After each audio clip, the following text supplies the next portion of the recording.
તમને દાખલા તરીકે તમારે આટલું બધું થિંકિંગ એ કરવાનું હોય, તમારે થોડીક સજાગતા રાખવાની હોય, તમારી પ્રેઝન્સ રાખવાની હોય. તમારે આજ માનો કે શોધવું જ છે તો એની પ્રેઝન્સ રાખો.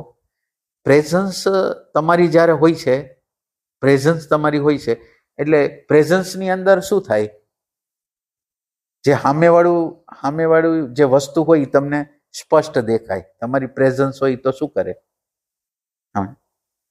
સામેની વસ્તુ દેખાય છે.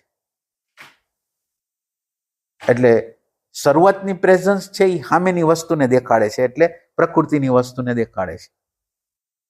હવે આપણે તો પ્રકૃતિની વસ્તુને જોતા જોતા બેગ જવાનું છે, એટલે જે જોનાર છે એની આગળ જવાનું છે. એટલે પછી જો તમારી હાજરી એટલા પ્રમાણમાં બહુ પ્રમાણમાં વધી જાય તો ધીરે ધીરે જે તમારું ધ્યાન ઓબ્જેક્ટ તરફ જાય છે ને, ત્યારે ઓબ્જેક્ટ જેના દ્વારા પ્રકાશિત થયો, તમારો પ્રેમ હોય તો જ વાત કરું છું, પ્રેમ હોય તો ઓબ્જેક્ટ જ્યારે પ્રકાશિત થાય ને ત્યારે તમારી નજર ઓબ્જેક્ટને બદલે પ્રકાશ કરે છે એના તરફ નજર વહી જાય. આ એનો સાક્ષાત્કાર થયો એના તરફ. અને એ તમારી અમાપ પ્રેઝન્સ હોય ને પછી બનશે. એટલે એ તમે એને પ્રશ્ન દ્વારા નહીં કરી શકો, પ્રશ્ન દ્વારા એમ નહીં કરી શકો, પણ તમારી પ્રેઝન્સ રાખીને કરી શકશો.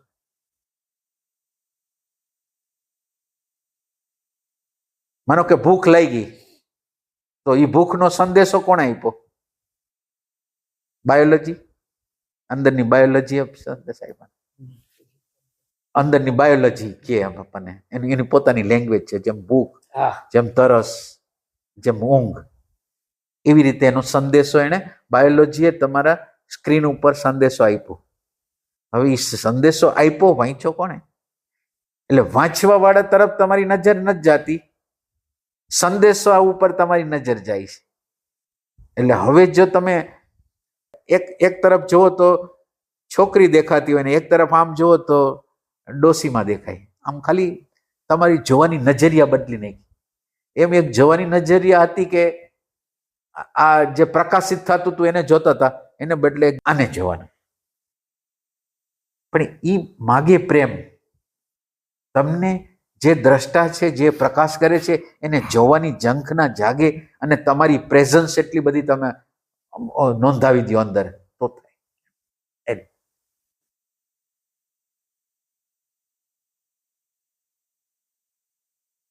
અને પ્રેઝન્સ તમે માનો કે પ્રેઝન્ટ મોમેન્ટમાં રહ્યો ત્યારે પ્રેઝન્ટ મોમેન્ટને આખી જોવાનો પ્રયત્ન કરો, આખી પ્રેઝન્ટ મોમેન્ટ.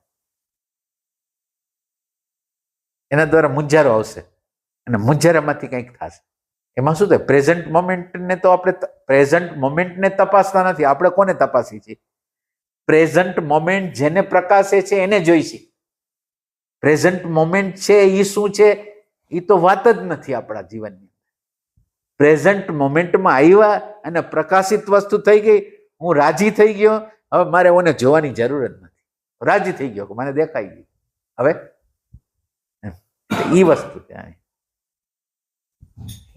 એક પ્રશ્ન ઉઠ્યો છે, રિવર્સ આવવાની આપણે વાત થઈ અત્યારે, તો ભગવાન એ પ્રેરણા કેવી રીતના થાય કે આ રિવર્સ આવવાનું છે? એટલે એ તો સિમ્પલ વાત છે કે રિવર્સ આવવાનું છે. એની વસ્તુ તો એટલું છે કે આપણે જોઈ છીએ. તમે પ્રેઝન્ટ મોમેન્ટમાં આવ્યા, તમે જોયું, એક વખત જોયું, બે વખત જોયું, ત્રણ વખત જોયું, ચાર વખત જોયું, પાંચ વખત જોયું, દેખાય છે. પરિવર્તન કઈ નથી, પરિવર્તન નથી. ત્યાં અટકાઈને ઊભા છીએ ના. એટલે આ જગ્યાએ તમે આવી જાઓ તો આટલું સફિશિયન્ટ નથી, તો હવે તમારે બેકાવવું પડશે. હવે તમારે બેકાવવું પડશે. શું કામ? એને ટ્રાન્સફોર્મેશન નથી થતું. આ જે ખાલી વિચારને જોયા રાખી છે, વિચારને જોયા રાખી છે, ટ્રાન્સફોર્મેશન શું કામ નથી થતું? તમારે આખો વિચારનું જે આખું મૂળિયું જવું જોઈએ એ મૂળિયું તો દેખાતું નથી. આ તો ઝાડ થઈ ગયું ત્યારની વાત છે. આ તો વિચાર બની ગયો ત્યારની વાત છે. વિચાર બનવાની આખી પ્રોસેસ થઈ, એનું મૂળિયું જાણવું પડશે. અને તમે તો જ્યારે વિચાર રૂપે પ્રગટ થઈ ગયું છે ત્યારે એનું મૂળિયું તો જોયું નથી. તો એના મૂળિયાને જોવા માટે એ જેટલું મૂળિયું સૂક્ષ્મ છે એટલું તમારે સૂક્ષ્મ થવું પડશે. એટલે બીજી રીતે તમે એમ કહો તો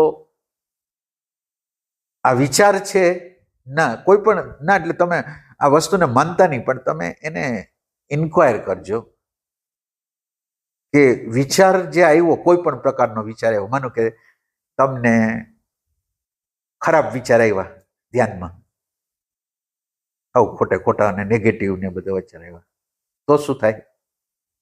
તો સ્થિતિ ખરાબ થઈ ગઈ. સ્થિતિ જે ખરાબ થઈ ગઈ ને એનાથી જુદા પડવાનું, આટલું જ તમે બરાબર સમજી લો. ઓલો તો તમે વિચાર જોયો હતો, પણ વિચારે પોતે જે ઇફેક્ટ નાખી હતી એ તમને ખબર નહોતી પડી, એના તરફ તમારી દ્રષ્ટિ જ નહોતી ગઈ.